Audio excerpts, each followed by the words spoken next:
اب ابو موسیٰ کہتے ہیں جب میں نے دیکھا کہ دریائے رحمت جوش میں حضور اتنے پیار سے اس کے لیے، میں نے کہا اللہ کے رسول ساتھ ہی میرے لیے بھی دعا کرو، تو حضور نے ان کے لیے بھی کی کہ اللہ ابو موسیٰ عبداللہ بن قیس جو ابو موسیٰ شریف اس کو بھی بخش دے۔ یہ بھی حدیث لکھی، وہ حضرت ماعز جب شہید کر دیے گئے ان سے زنا ہو گیا تھا، دوسرے دن لوگ بیٹھے تھے، کوئی کہہ رہا تھا یہ کتے کی موت مرا نہ بری حرکتوں سے باز رہا، کیا ہوا؟ کچھ کہہ رہے چھوڑو یار وہ مر گیا۔ حضور نے کہا استغفروا ماعز بن مالک، چھوڑو ان باتوں کو، بخشش کی دعا مانگو ماعز کی۔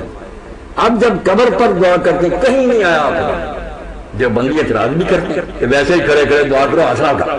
بات ان کی ٹھیک ہے، وہاں بھی تو اتنا ہی آیا نا استغفروا لاخیکم، اپنے بھائی کے لیے بخشش کی دعا کرو، ہاتھ کا ذکر نہیں۔ مگر وہاں جب ہم سمجھتے ہیں کہ دعا یار ہاتھ اٹھا کر کریں بہت اچھی،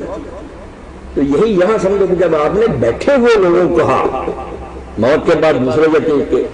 ماعز کے لیے بخشش کی دعا کرو، وہی قبر والا فکر تو ہاتھ اٹھانے تو نکلا، تو انہوں نے اب لکھ دیا 3-4 حدیثیں دے کر کہ بالکل ٹھیک، آ جاؤ سیدھی باتوں پر، منع کرنے جاؤ تو خوب دعا کرو، بہت اچھی دعا کرو۔ اور وہ جب سلمہ رضی اللہ کی موت پر حضور نے کیا، بے شک وہ دفن ہونے سے پہلے، مگر وہ جیسے علامہ البانی کہتے ہیں ایسی جگہ لکھ لو ابو سلمہ کی بجائے میت کا نام دے دیا کرو۔ حضور نے کہا تھا اللہ مغفر لابی سلمہ، تم کہہ دو اللہ مغفر لمحمد اسحاق، اللہ مغفر ڈاکٹر زیگم، آگے دعا کرو تو وہ پوری دعا ایسی جو سنتا کہتا مولانا، اس کے بعد کوئی کسر رہ گئی؟ کون سا ختم کرنے کی ضرورت ہے؟ وہ نوٹ کرنے دعا حضرت ابو سلمہ والی، اور ہر شخص تعبیر کے موقع پر اس کو پڑھ ہاتھ اٹھا کر کرے گا اللہ مغفر لابی سلمہ وارفع درجته فی المہدیین واخلفه فی عقبہ فی الغابرین واغفر لنا وله یا رب العالمین وافسح له فی قبرہ ونور له۔ اللہ کے رسول نے حد کر دیا۔ مولانا جو منع کرنے والے ہیں وہ نبی کریم صلی اللہ علیہ وسلم کا وہ معروف عمل جو بی بی مسجد نبوی کی خدمت کرتی تھی، تو اللہ کے نبی صلی اللہ علیہ وسلم نے فرمایا کہ دلنی علی قبری، تو وہاں گئے تو اس کی قبر پر جا کر اللہ کے نبی صلی اللہ علیہ وسلم نے دعائے مغفرت فرمائی تھی، شاید یہی دلیل دیتے؟ نہیں، یہ نہیں دلیل دیتے، اور یہ دلیل بالکل ان کی نہیں کی، اس سے کئی مسئلے ان کے غلط ہو گئے۔ ایک تو یہ جو غائبانہ نماز جنازہ پڑھتے ہیں نا، اس کا بیڑا غرق ہو رہا ہے۔ اگر غائبانہ نماز جنازہ درست ہوتی تو مسجد نبی میں اور مکی میں فاصلہ کتنا تھا؟ حضور وہیں اس کے لیے نماز جنازہ پڑھی، دعا نہیں تھی، نماز پڑھی، باقاعدہ اس کو میت کو آگے رکھ کر قبر کو سفید باندھ دی، حضور نے 4 تکبیر سے نماز جنازہ پڑھایا۔ یہ باب صلاۃ اور قبر پر جا کر نماز پڑھی، اس سے ایک تو غائبانہ ختم ہو گیا، غائبانہ ہو گیا 10 کا بھی بات تو مسجد نبی تھی، وہیں پڑھا دیتے، پتہ چلا کہ یا چارپائی پر پڑا ہوا ہو یا قبر میں، میت سامنے ہونی چاہیے۔ نجاشی کا پڑھا ساری دنیا جانتی، اس کے سوا کسی کا پہلے پڑھا بعد میں پڑھا، خلیفے فوت ہوئے صحابہ نے پڑھا، عقل سے کام لو، اتنا جائز ہوتا رواج چلنا پڑتا۔ وہ عیسائیوں کے ملک میں مرا چھپا ہوا تھا، کلمہ دار نہیں کر سکا، ساری رعیت کافر، انہوں نے اپنے طریقہ سے اس کو دو، کلمہ نہیں پڑھ سکا، نماز نہیں پڑھ سکا، بیچارہ چھپا ہوا، وہی کے ذریعے حضور کو اطلاع ملی کہ وہ مومن آپ نے اس کی پڑھ۔ اس طرح کا پتہ ہمیں چلے نا، کوئی انگلینڈ مر گیا، امریکہ مر گیا مسلمان، وہاں کافروں نے دفن، پھر نجاشی والی بات ہے، ہم اس کا پڑھ دیں گے ایک بار، مگر ایسے غائبانہ آپ نے نہیں۔ ایک تو یہ پتہ چلا قبر پر کیوں گئے، مسجد میں پڑھ لیتے غائبانہ، اور دوسرا جو حنفی حضرات کہتے ہیں قبر پر نماز نہیں پڑھ سکتی، بہت حد نہیں، جو رہ گیا ہے وہ 10 دن بعد بھی آئے دعائیں مانگنے کے لیے قبر پر چلا گیا، وہاں جا کر باقاعدہ جنازہ پڑھے، اس کی کوئی حد۔ رسول کریم علیہ السلام سفر سے آتے تھے، قبرستان میں جاتے جب نئی قبر دیکھتے تو پوچھتے اس کی، جو غائب فوت ہو گیا تھا قبر پر نماز جنازہ پڑھ سکتے، یہ جنازہ دوبارہ رہ گئے جو قبر پر پڑھ، مسئلہ اور ہوتا نکالتے ہو۔ اچھا مولانا پوچھ رہے تھے کہ انفرادی طور پر ہو یا مل کر ہو، اگر رہ بھی گئے کسی لوگ کردہ بن کعب رضی اللہ کے جنازہ سے لوگ رہ گئے دفن، امیر المومنین علی رضی اللہ عنہ فرمایا قبر پر پڑھ،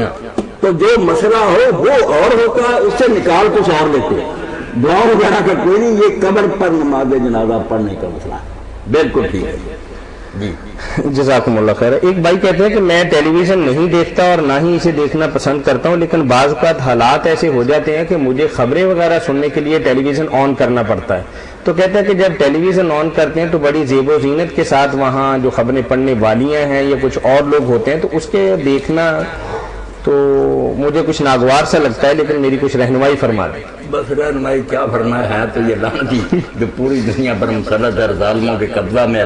تو اگر زیب و زینت کے ساتھ ہی پڑھ رہی ہیں تو آپ نے کانوں سے سننا ہے نا، دیکھنے کا آپ کیوں چارہ کرتے؟ دیکھنا جو ہے مولانا آج کل جو ٹیلی ویژن ہے نا وہ دیکھنے والا ہے۔ نہیں آپ نہیں بات سنیں نا، نہیں خبریں تو کانوں سے مولانا آپ کی بات صحیح ہے، لیکن 4-5 دن سے جو بندہ ٹیلی ویژن نہیں نہ دیکھتا آپ سمجھے کہ وہ پیدا ہی نہیں ہوا، نہیں پیدا، کیونکہ وہ اس طرح کے حالات، وہ چیف جسٹس کے ساتھ جو بدتمیزی اور بد تہذیبی اور کھینچانی اور وکلا کے ساتھ اس کے جو ہے نا پکچرز وغیرہ، وہ تصویریں وہ دیکھنی پڑتی ہیں، تو پھر صحیح بات سمجھ نہیں دیکھیں یہ کوئی بات نہیں، یہ ضرورت کی چیزیں، لیکن پتہ نہیں ہوتا نا کہ ڈاکٹر بیگم صاحب اور ساتھیوں کے پاس عورتیں بھی جاتی ہیں، آپریشن کرنا پڑتا وہ ہوتی ہے، کوئی ضرورت ہے کوئی بات نہیں، مگر جو قصدن ہے کہ دیکھنا کان سے تو بات سنی، چیف جسٹس کی توہین پہ ہو رہی تصویر دیکھ رہے، مگر جان بوجھ کر عورت کو دیکھنا یہ خبر سننے کی بات نہیں ہے، تو آپ اپنی لذت لینا چاہتے ہیں، آپ دوسری طرف دھیان کر کے بھی خبریں سن سکتے، تو بات سیدھی کرے نا کہ من حرامی حجتاں ٹھہر بہانے ڈھونڈتے ہیں، ورنہ خبر سننے کے لیے دیکھنا تو ضروری ہے، بات آپ سنتے رہیں کان سے دھیان نہ ادھر کریں۔ جی مولانا چلے چیف جسٹس صاحب کے ساتھ جو ہو رہا ہے سوال ہو رہی ہے اس پر بالکل ہمیں دعا کرنی چاہیے کہ اللہ انہیں مستقیم رکھے، انہوں نے بڑا اچھا قدم اٹھایا کہ جھکنے سے انکار کر لیا، بڑا وصف ہے بندہ انہوں نے۔ میرا خیال ہے کہ مولانا شاید آپ اس حوالے سے واحد فرد ہیں کہ جنہوں نے اس معاملے کو کنڈیکٹ کیا ہے اور اس کے بارے میں مطلب آپ مذمت کے الفاظ کہہ رہے ہیں، ورنہ دنیا کے ہر مکتبہ فکر نے ان کے حق میں بیان دیا سوائے علماء کرام دینی حلقوں کے، جاندار طریقے سے کسی بندے نے بھی ان کے حق میں بیان نہیں دی۔ تو آپ دیکھ رہے سیاستدانوں نے دیا ہے، لیبر والوں نے دیا ہے، وکلا نے دیا ہے، لیکن نہیں بیان دیا تو چلے مذہبی جماعتوں نے اپنے طور پر کچھ تھوڑا بہت دیا، لیکن جو خالص مذہبی جماعتیں ہیں انہوں نے کسی ایک نے بھی اس کے حق میں کلمہ خیر نہیں کہا۔ ان کے لیے پھر یہ کیا کرا بات ختم کرے، وقت ختم ہو رہا، جیسے اقبال کہتے ہیں یہ مصرع لکھ دیا کس شوق نے محراب مسجد پر، کوئی رند آپ کی طرح کا اٹھا، انہوں نے مولویوں کے کرتوت دیکھ کر محراب پہ یہ مصرع لکھ دیا کس شوق نے محراب مسجد پر، یہ ناگاں گر گئے سجدے میں جب وقت قیام آئے، وقت اٹھنے کا تھا یہ سجدے میں، اگر یہ ایسا کر رہے ہیں تو ان کا پتہ کٹ گیا، امت سمجھ لے گی کہ یہ اندر سے ملے ہوئے ہیں، کبھی امت کا ساتھ نہیں۔ اب تو انہیں کھڑے ہونا چاہیے، جو ظلم ہو رہا بالوں سے پکڑا، اس کے کوٹ کو پھاڑ دیا، بچوں کے ساتھ ظلم کیا، اور بالکل آئین اور قانون کے خلاف آرمی ہاؤسنگ بنانا، استعفے پر مجبور کرنا، ابھی کچھ بھی نہیں ہوا، نیب سے قائم مقام سے لے لینا حلف، سب تو بھائی نہ کوئی قانون نہ کوئی ضابطہ، اب رو رہے اور پتہ چلتا کہ صدر صاحب بھی اب مصیبت میں پڑے، وہ اپنے حواریوں کو خبریں آئی ہیں ڈانٹ رہے، کیوں نہ رکھو تم نے مجھے یہ مشورہ دیا، کیا کام مجھ سے کرا دیا، میری جڑیں کاٹ دی، وہ خود شرمندہ پہلے کوئی۔ اب دیکھیں جب فخر الدین ابراہیم اور اٹارنی جنرل جس کی نوکری یہ کہ حکومت کا مقدمہ تو اس نے صاحب معذرت کر لی کہ میں نہیں گیا، کیا میں جا کر عدالت میں کرتا کوئی ہے، اور اب جو جسٹس ہے قائم مقام اس نے کہہ دیا جس دن بھگوان داس آئے گا میں اپنے چیمبر میں کھڑا، حکومت کہے بھی کہ میں نہیں یہاں بیٹھوں گا، میرا یہ مقام ہی نہیں، بالکل کوئی اس کا حق نہیں بنتا وہاں بیٹھنے کا۔ چیف جسٹس نے خود اپنی درخواست میں لکھا کہ میں مر گیا ہوں، معذور ہو گیا ہوں، کہاں ہے کہ چیف جسٹس ہو گیا اس کے ساتھ ہی قائم مقام ہو، دکھاؤ کہ آج خبر آئی ہے کہ جبری رخصت پہ بھجوا دیا، بیٹھے نا منہ کالا ہوتا ہے، جیسے جیسے یہ کام کریں گے غلط ہوتے جائیں گے،